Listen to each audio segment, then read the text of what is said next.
I would not want to smell that. I feel like there's definitely not a bad idea that they could come up with.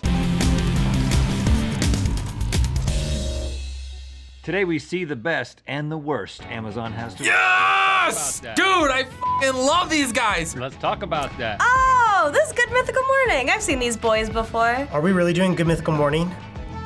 I've been waiting for this forever. Twinkle, twinkle, Amazon stars, how I wonder which has one and which has more by far. Tech edition. I've watched Here's this. how it's I gonna watched work. every We single will receive episode. We will receive 2 different tech products. One of them has an overwhelming amount of 5-star reviews, and the other product has an excessive amount of 1-star reviews. After we thoroughly investigate, Stevie is gonna give us a 3, 2, 1, and we are gonna place our hand over what we believe to be the 1-starer. Kind of miss Link's old hair. Right. First up, we've got a smart water bottle versus a mini donut toaster. Which Nice. one is the 1-star product? Okay, The so water bottle. actually seems pretty cool, right? This thing's $65. $65? Watch what happens as I drink this and then put the cap back on. I don't know if it's gonna go down as I They're drink. just the best friends, and they just do random stuff on the internet, like absolute goals. I love their Get, energy and get their Chugs in chemistry. here. I've been watching them forever. Bubba Chugs? Badlands Chug. Badlands Now Chug. do this and look.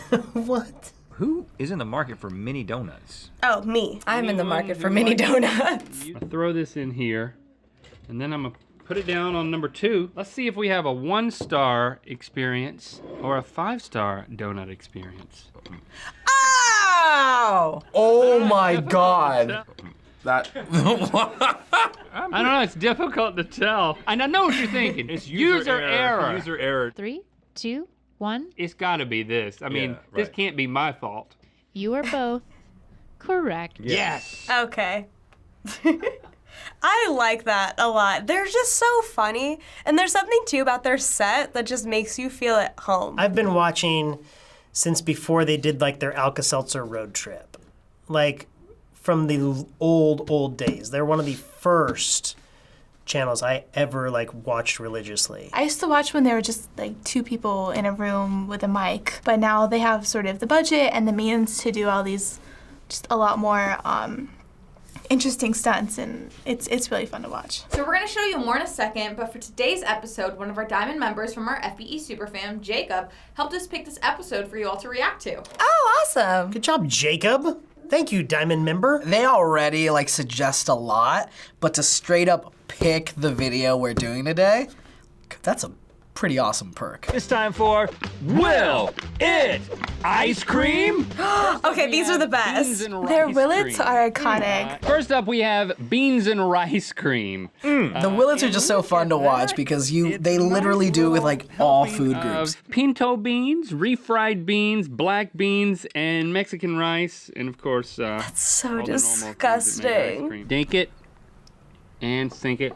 And my boys use the dink it and sink it now when we eat stuff at home. Will it ice cream? I want it I'm an to so bad, adventurous so I'm gonna say eater, yes. so It will. I would try it, Oh, look at here. But it did. but no. All right. Wait, what the? What is that? One of my favorite ice Is that cream frog? flavors has always been Rocky Road. You change one letter, you get Rocky Toad. This, my friends, is a frog carcass. Welcome to the jungle. It's the pond. Yeah. Welcome to the pond. Yeah, well, here we go. Hey, dude. Oh, so gross, dude. They even have their own barf buckets, like garbage cans with their names on them. Yeah. Can we talk about Link's barfing? Link's barfing is the best. It's just funny. I don't think it's bad. Oh, you pulled a vein out. It's like a joint. It's like a hard joint or something. Oh my god. Oh, the stuff you do to entertain your audience. They have influenced even my classroom. They did a Will It Taco years ago. And for 2 or 3 years, we actually did that as a last day of school activity when I taught language arts. It's time for Left on a Shelf. I've also watched these. All right, here's how this is gonna work. We're gonna be presented with an item and 2 options for what happened when that item was left in salt for 3 months. They have such peculiar video ideas. We always like to see what happens with liver for some reason. We're sick. Did the liver turn to jerky like that slab of beef I forgot about in my attic for a year? Or B, melt into goo like the giant tub of ice cream I forgot I'm gonna about say in my melt attic into for a year? goo. So I'm saying jerky. So we're disagreeing. This is a split decision, my friend. Okay, let's see who's right. Ew. Oh gosh, don't I was open it, man. right. It really turned into goo. Ew. Can't get the lid off. Ooh. Gosh, there's. I would not want to smell that. Why would It you smells pretty do good. It's kind that? of like gravy. That's, oh my God. But see, that's exactly what they do though, because even just seeing that part, I want to see more of what happens when things are left in salt. The thing I think that's so appealing about them is they feel like they could be your best friends. Like, these are dudes that they're like my friends that I grew up with. The Human Pizza Challenge! Oh, God. I think, as always, I'd like to start by asking, do I have your consent to turn you into a human pizza? Of course, Red. Thank you for asking. Do I have your consent? They've made to him disrobe into you? so many different No, let me do that food items. I'm glad to disrobe you. No, let me do that myself. Good, I'm glad. Their friendship is so cute. You're gonna be the doughboy. Are you saying I'm doughy? I mean, I'd say pretty good for a 39-year-old man. I love their banter. I feel like there's definitely not a bad idea that they could come up with. Okay, here we go. Oh, it's cold! Dang, you gotta heat up the sauce first, guys! See, now that looks like fun. This is what I'm talking about. Who thinks of this Oh no! Oh my God, poor man. How's he gonna breathe?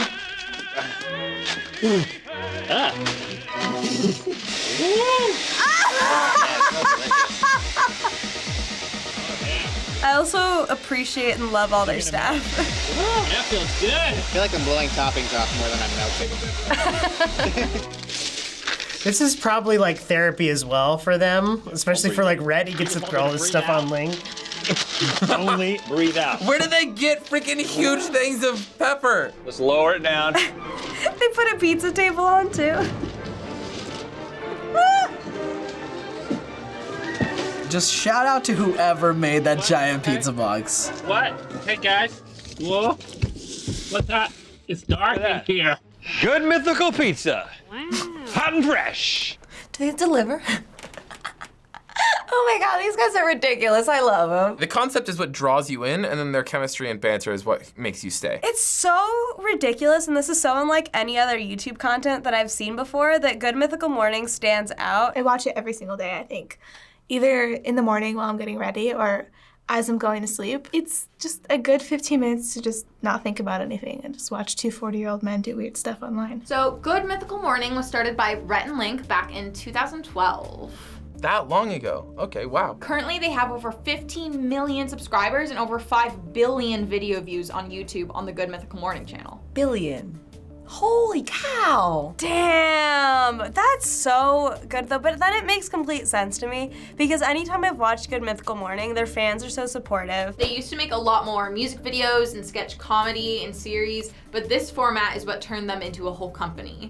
Really? They weren't a company before that? The Alka-Seltzer tour was the first like really strong memory I have of them on YouTube. They're just doing comedy, so I'm like, I'm always down for good comedy. And it's clean comedy, so it was stuff I could show my classes if I thought it was funny. And then I just watched them grow. Why do you think they've been able to be so popular for so long with this show? Oh, the humor. People are attracted to a certain type of humor. And obviously these guys have figured it out. Good Mythical Morning to me was always this sort of like wild card. Like you never knew exactly what episode you were gonna find the next week. They adapt to change so quickly and they're constantly putting out new content. I really just don't see anything else like it on this website. You can just tell it's kind of pure and the humor it's more relatable. They've varied it up. I think that they keep it fresh for themselves. They had a YouTube Red series. They've come out with a book. They've done a tour. They've been doing a tour and where they get to bring back their music.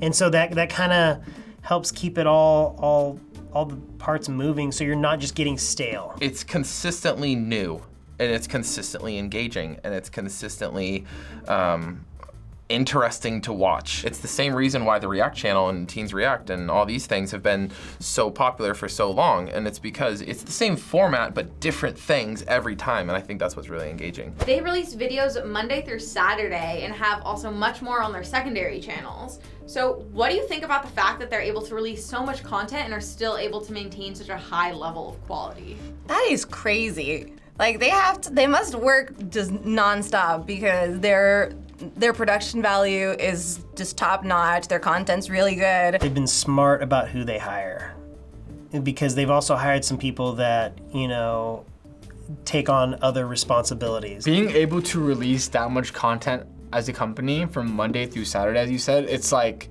that's tough. You gotta give credit to their team for being able to release so much content and at a high quality level. It's so cool just because I think that's always just like one of the little bit of fears I think with some YouTubers. It's like, oh no, once they start growing and once they start like hiring an editor or hiring a producer, oh no, it's not gonna be them anymore. But I think too, their team works so closely with them that they're able to work on all these things collaboratively together that it ends up working out great. So like many, when they first started out, it was just the two of them working on their content. But fast forward to today, and they have founded a company and a studio with dozens of employees. That's amazing. It's just cool to see that you can also help and make a business, but then also hire people, and now those people have jobs. And they recently even bought Smosh. Wait, what? Wow, I didn't know that. That's crazy. How cool of them to like be able to, friends of theirs like Smosh, that company, to be able to say, hey, you know what, we believe in what you're doing, why don't you come be a part of what we're doing, after they got hosed with that whole situation. Some creators on YouTube are full-time companies with many employees, and often the viewers at home kind of sometimes forget that. Yeah. So what do you think about the evolution of YouTubers in general, where people who start small, like Rhett and Link, are able to evolve in this way and become full-on studios and production companies? I'm sure it's really crazy for them. They just, I'm sure never in their dreams, like, thought that this would become as massive as it was. It's just something to look up to because it shows that there isn't just one path to make it in entertainment. You don't just need to go and follow this one studio or work in this one TV studio. If anything, you can make something as an individual and then make your own studio. YouTube isn't as simple as many believe. There's a very big process behind it, just like any big studio production, when making a movie or a TV show. The same rules apply. You have like a whole production staff, you have the business side, you have HR, you have all these things. It's the same process, we're just putting it on a different platform. It's supply and demand, you know what I mean? The demand grows and they have to increase the supply to meet the demand, and the only way to do that is to become a production company. And that's why, you know, Nickelodeon is the way they are, and Warner Brothers, and that's why we and Smosh and Rhett and Link, that's why they all formed the way they did. Rhett and Link have been so popular on YouTube platform that they've been featured on The Tonight Show with Jimmy Fallon, Good Morning America, Conan, and more. No way, I didn't know that. So do you think that it's important for digital media and traditional media to kind of be blurring the lines in this way? Yes, absolutely. It gives other people who aren't already YouTube faithful a reason to go check it out. Yes, I do still think there's a huge stigma against digital media artists, but I do see it slowly going away. There's a whole generation of people out there that don't know, they're not aware of all the entertainment that's available on YouTube. So yeah, the lines should absolutely be blurred. So finally, when you see how much Rhett and Link have grown from over 10 years in web video, where do you think they and their company will be in another 10 years? Man, who knows? Maybe in 10 years from now, they've hopefully continued GMM, but maybe now have their hands in a lot of other things. Shows like Conan have been on for decades, or The Tonight Show have been on for decades. I don't see why Good Mythical Morning would be any different. I don't know if YouTube will be around in 10 years, but I still feel like Good Mythical Morning will be, whether it's on YouTube or whether it's on their own TV channel. This is their livelihood and this is their job, and especially since they've built this company around it, I think they're still just up on the rising, and there's no way that they're gonna stop. Thanks so much for watching this episode of Adults React, and shout out to Jacob Van Heusen, one of our Diamond tier members, for picking this episode. Do you guys want to help us choose future episodes? Make sure you become a member of the Superfam. Hit that join button over in the React channel. Bye, everyone. Hey, it's Sierra, producer here at FBE. If you want to see more of Good Mythical Morning, go subscribe to their channel. All the links are down in the description below. Good Mythical, bye.